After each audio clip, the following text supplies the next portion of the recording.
Hello, അപ്പം ഇന്നൊരു അച്ചാറായാലോ? അതിന് വേണ്ടിയിട്ട് ഒരു ചീനച്ചട്ടി അടുപ്പത്ത് വെച്ച് ചൂടാകുമ്പോൾ അതിലേക്ക് കടുകും ഉലുവയും കൂടി നല്ലോണം ചൂടാക്കി പൊടിച്ച് മാറ്റി വയ്ക്കുക. അതേ ചീനച്ചട്ടിയിൽ തന്നെ ആവശ്യത്തിന് എണ്ണ ഒഴിച്ച് അതിലേക്ക് വെളുത്തുള്ളി ഇടുക.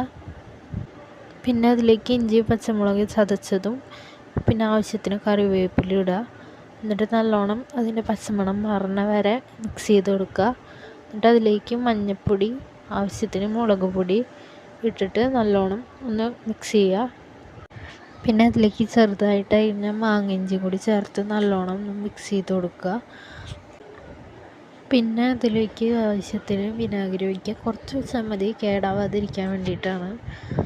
പിന്നെ നമ്മൾ കടുകും ഉലുവയും പൊടിച്ച് വെച്ച പൊടിയും കൂടി ഇടുക. അപ്പോൾ അച്ചാർ നല്ല റെഡി ആയിട്ടുണ്ട്. എല്ലാവരും ഒന്ന് ട്രൈ ചെയ്ത് നോക്കുക. അപ്പോൾ ഇത്രയുള്ള വീഡിയോ നെക്സ്റ്റ് വീഡിയോ വരെ tata bye bye, see U.